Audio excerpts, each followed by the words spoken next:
Alam bersifat batin, batin bersifat umat. Kalau batin bersifat umat, ini yang dikatakan batinul abdi, yaitu alam beserta isinya. Itu adalah batinul abdi. Tapi manusia bukanlah batinul abdi, tapi manusia adalah sifatun sirri wasiruhu. Ada sifatku dan aku juga yang bersifat. Manusia adalah sebuah wujud yang mana melaksanakan dua perkara di dalam berbuat berketuhanan. Menjadi kiblat bagi alam dengan kata bertasbih, menjadi wujud bagi sifat dalam kata berzikir. Berzikir sifat nas bagi insan menuju wujud asal mula jadi. Tapi bertasbih bagi alam sifat ruh kepada hayat. Ini kita harus bisa membedakan antara tasbih alam dengan zikirnya umat atau zikirnya manusia. Zikir manusia dikatakan zikir adalah sifat yang takhluk kepada wujudnya sendiri sepanjang masa. Dikatakan alam bertasbih, berkata dan berkalam, berkalam berbuat. Kalam yang dimaksud bagi alam adalah sebuah kejadian. Ini harus kita sikapi dengan baik. Kenapa? Manusia dijadikan ke muka bumi untuk menjadikan sesuatu itu bertuhan kepadaku. Ini yang dikatakan Allah Subhanahu wa taala. Manusia adalah zat zahirnya Allah, amnya Allah. Jadi kalau manusia itu sudah tahu fungsi daripada sifat Tuhan, maka dia akan menjadi khalifah daripada muka bumi ini. Tapi orang yang tidak memahami kodrat dirinya, golongan sifat bagi Allah, maka dia telah jauh terjatuh kepada makhluk. Inilah yang membuat manusia itu terombang-ambing di dalam menjalankan hidup. Hidup adalah hayat. Hidup adalah hayun. Hayat adalah kehidupan. Hayat adalah kehidupan yang dipakai oleh alam, ruh dan segala wujud-wujud sir yang ada pada ruh yang meliputi sekalian alam, baik zat maupun nur maupun ruh. Tetapi sebuah wujud adalah batin yang berzikir. Apa dikatakan batin? Inilah manusia adalah wujud Baitullahnya oleh sekalian alam. Wujud Baitullah tempat alam itu bertasbih. Untuk menghubungkan sebagai tugas menjadi khalifahnya Allah di muka bumi, menyelamatkan umat untuk menuju Tuhan. Ini dengan melaksanakan dua perkara. Pertama, mendirikan tasbih alam, markubah pada sifat batin pada jantungnya, atau disebut dengan sifat wujud. Yang kedua, menjalankan wujud keinsanannya kepada wujud asalnya, yaitu berzikir sir dengan kekuatan napasnya. Hubungan hablum minan nas wa hablum minallah ini harus benar-benar terjadi. Kalau ini tidak terjadi, alam akan hidup dengan semaunya, dengan sendirinya, dan tidak akan teratur dan tidak akan pernah menciptakan kebaikan. Maka dia selalu berbuat kemurkaan sesuai dengan apa yang titah dia terima. Tetapi manusia juga begitu. Kalau dia tidak tahu fungsi dirinya sebagai sifat bagi Allah yang maujud, sebagai hayat yang akan menyambungkan, menyatukan antara ruh yang bertasbih kepada hayat dan hayat yang berzikir kepada wujudnya. Nah, ini akan membuat keruntuhan, akan membuat keruntuhan di muka bumi ini. Kenapa? Terlepas kedua-duanya dalam bertuhan. Alam bertasbih, umat berzikir, inilah yang dibutuhkan. Dalam menjalankan hak demikian, kita harus tahu kiat-kiat sumber alam pada diri disebut dengan sumber batin. Sumber batin bagi alam adalah markubah, yaitu jantung bagi diri manusia, yaitu jantung halus. Sumber batin bagi alam. Tetapi bagi umat atau dikatakan bagi sifat, sumbernya adalah sir. Sir adalah nyawa atau napas. Ini yang dikatakan napas adalah hak berzikir, batin adalah hak bertasbih. Bagaimana alam bisa mencapai tasbihnya langsung kepada yang hak, yaitu kepada wujud lam jalalah, diri, sir dan batin lam jalalah yang menjadi batang tubuh rahasia. Tubuh di dalam tubuh, ada tubuh di dalam diri, ada diri dalam diri. Kita harus memahami pekerjaan yang dilaksanakan hablum minan nas, yang dilakukan oleh alam terhadap Tuhan, dan hablum minallah, dan Tuhan terhadap alam, ini dilakukan oleh batin dan sir di diri kita. Pelaksanaan tasbih dan zikir ini dilaksanakan serentak oleh hayatnya. Inilah fungsi hayat. Fungsi hayat adalah menghidupkan antara kehidupan kepada yang menghidupkan melalui yang hidup. Fungsi hayat, saya ulangi, adalah mentajadikan kehidupan kepada yang menghidupkan melalui yang hidup, yaitu hayat, hayyun dan qayyum. Perjalanan an-nazir tasbih la ilaha illallah, bertasbihnya alam kepada Allah dengan lafaz la ilaha illallah menuju batin markubah pada diri, dan menerimalah sifat manusia, yaitu diri sifat, yaitu diri yang bersifat wujud tadi, menerima zikir tasbih tadi dengan berzikir hu Allah pada sir napas. Pekerjaan ini wajib dilakukan karena antara Allahu alam, antara aku Allah dan alam adalah sebuah wujud. Allahu alam atau dikatakan alif lam mim, ini hubungan antara alam dan Allah. Inilah yang menjadi sifat yang diwujudkan, yang ditampilkan sebagai sebuah wujud yang menerima dan memberi, yaitu bertasbih dan berzikir. Hadirin pada hadirat jamaah yang dirahmati Allah rahimakumullah. Dalam pelaksanaan ini kita harus melaksanakan kegiatan perbuatan tasbih dan zikir itu sebagai ibadah langsung antara tasbih kepada Allah melalui alam, dilaksanakan oleh alam melalui sebuah wujud, dan berzikirnya wujud kepada wujudnya melalui sir daripada wujud tersebut, yaitu napas. Dalam tajadi ini kita harus melihat gerakan menerima dan memberi.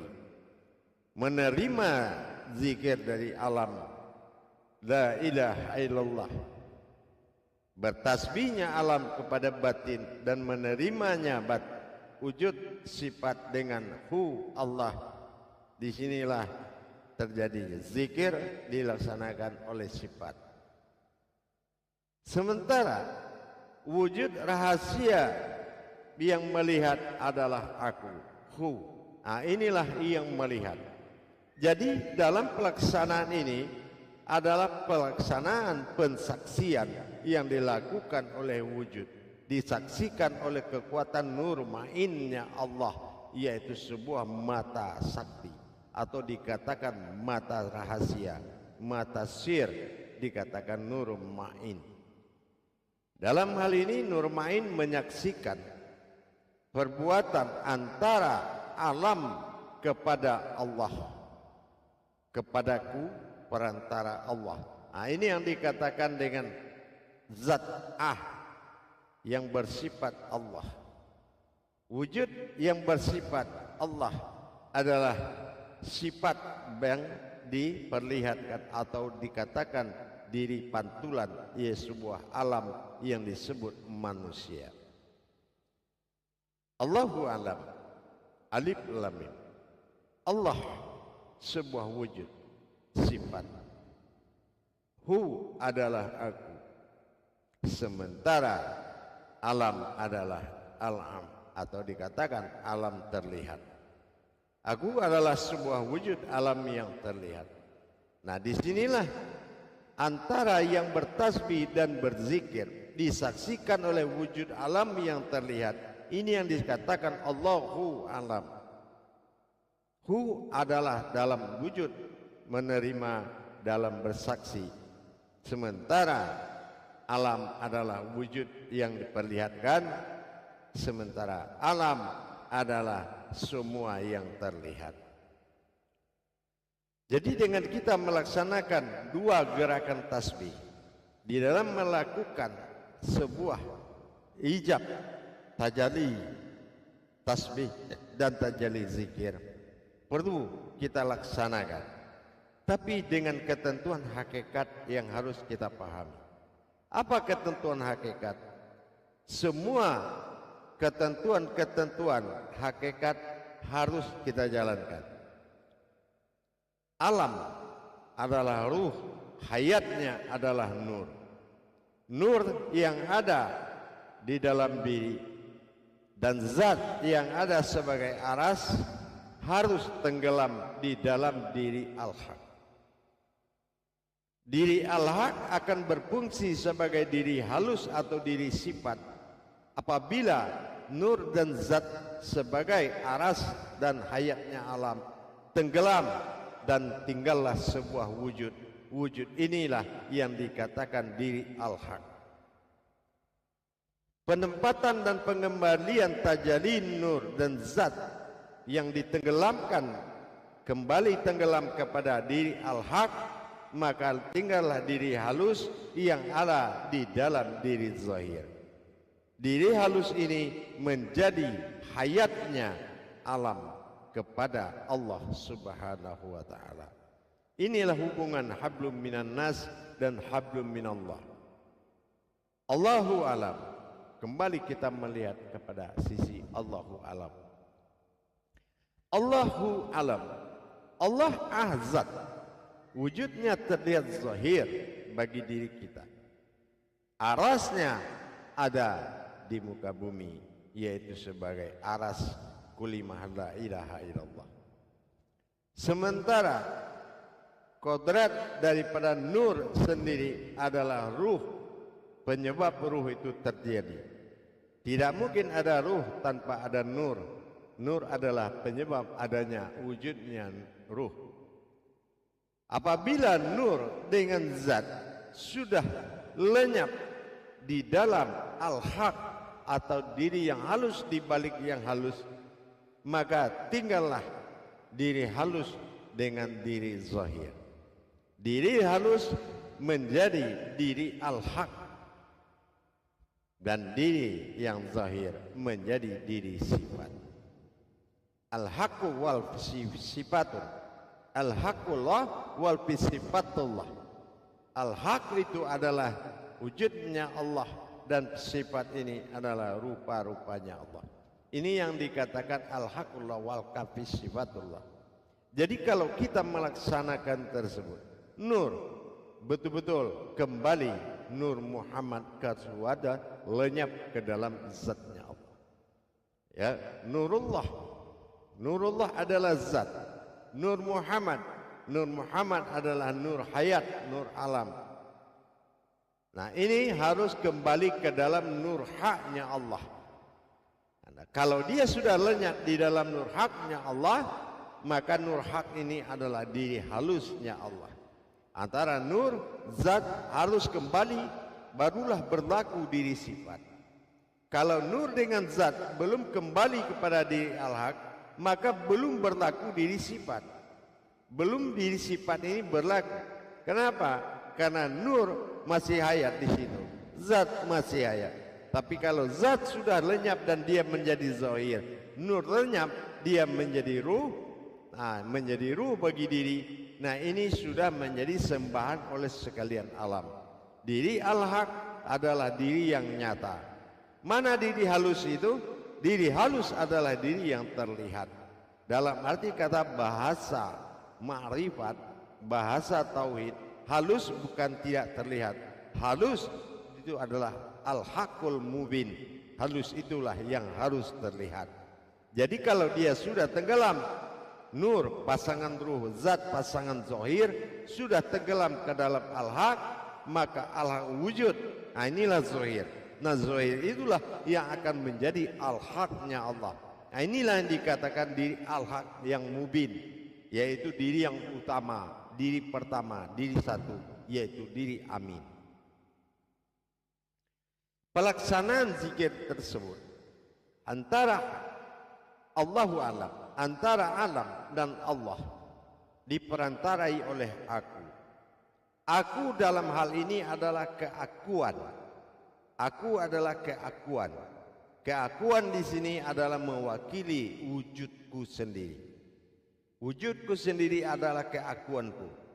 Nah, kalau kita berbicara keakuanku, bersifat keakuanku dan aku, wujudku, ini artinya kita telah melihat bahwasanya wujud, maujud bukanlah tiga buah, bukan tiga kodrat. Wujud, maujud itu bukan tiga kodrat. Tapi wujudku adalah wujud yang maujud. Wujudku adalah wujud yang maujud. Nah, ini yang dikatakan wujud. Ya, wujudku adalah wujud yang maujud. Atau kita garis bawahi, aku adalah wujud, sebuah wujud yang maujud. Nah, jadi ini adalah satu kodrat.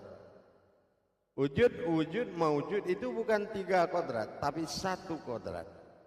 Nah, satu kodrat inilah yang akan menjadi kegiatan bertasbih dan berzikir.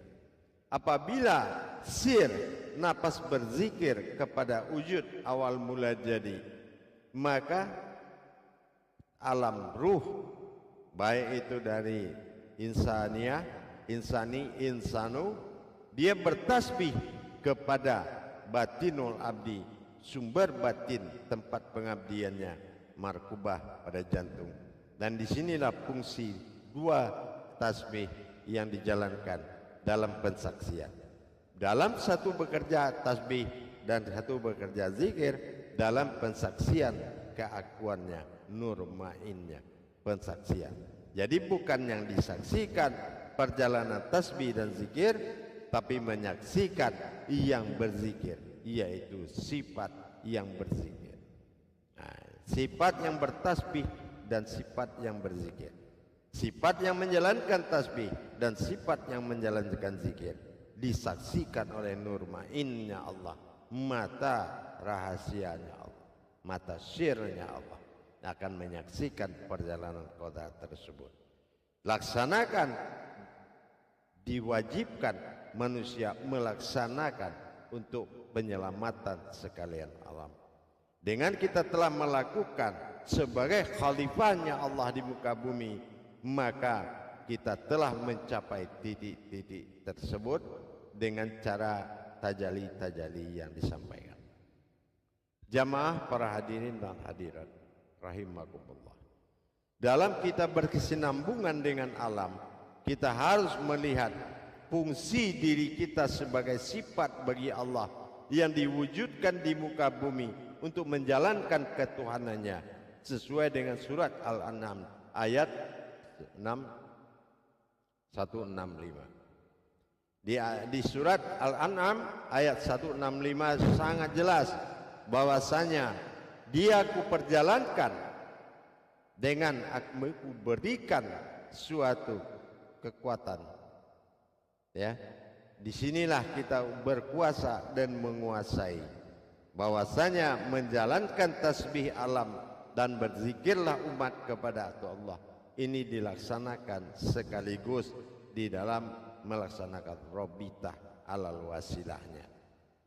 Jadi kalau kita melaksanakan fungsi hayat Allah, wujud Allah manusia, menjalankan fungsinya sebagai hayatnya Allah, maka alam ini akan bertuhan kepada Allah. Semua tidak ada yang murka di muka bumi ini. Cuma kalau manusia itu hidup juga sebagai umat yang tidak menjalankan perintah Allah sebagai khalifahnya Allah, terputus hubungannya dengan alam, disitulah murka alam itu akan berlaku pada dirinya. Insya Allah, mari kita fungsikan diri kita sebagai khalifahnya Allah.